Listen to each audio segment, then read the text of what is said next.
hard to know where to turn when your loved one needs care in a nursing home. Navigating that process in a pandemic, you might feel like you're going in circles.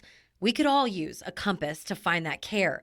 But can you trust it's pointing you in the right direction? Tracy Hawkins made the difficult decision to move her two elderly aunts, Lola and Cordia May, into a Kansas City nursing home in 2020.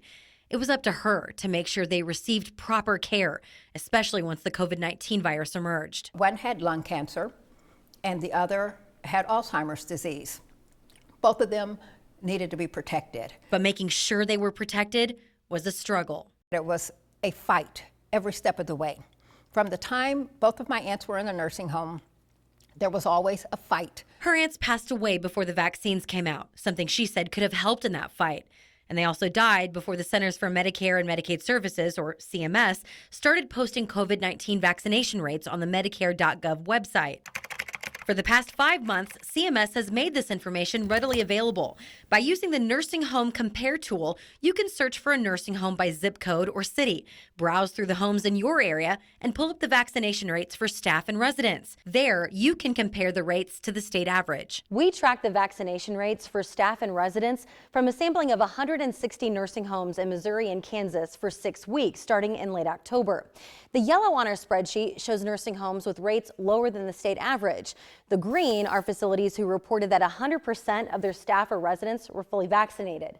And the red here, these are facilities who reported nothing.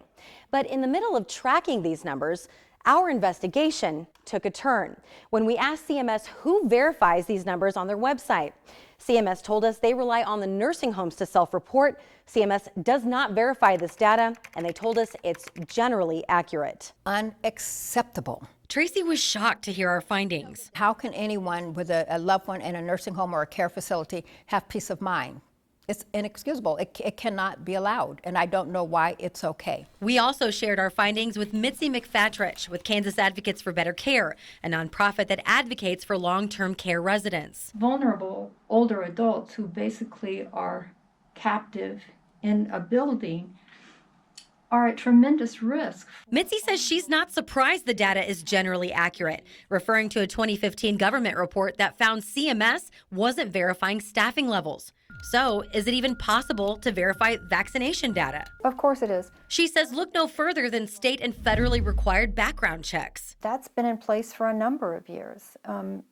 Validating whether or not somebody has a vaccination should be a fairly simple thing. We want to be clear. No one is suggesting that any nursing home or facility is falsifying the data they report.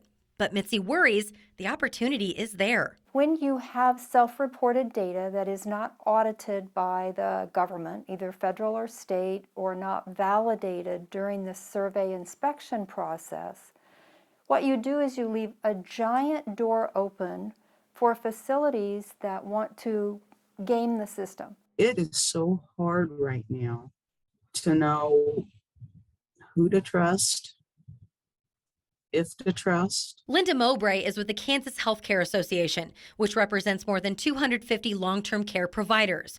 She says the data reflects the industry's current state of distress. Not only are we just hemorrhaging for help, we have had staff turnovers in very, very key positions. There is a possibility of a lag time before someone else is up to speed and can get that data entered. This is compounded with the fact that state surveyors have not completed yearly inspections in 2 years, and it could be months before inspectors can verify vaccination records. But Linda says the data is as accurate as it can be for any given point in time. I don't know if we'll ever get to the point where we can say any data source is 100% accurate.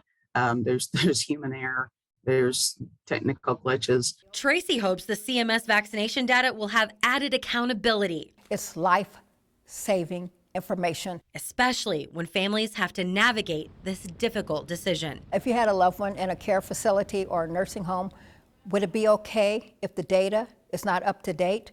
Not just any data, but life-saving data. Would that be okay with you?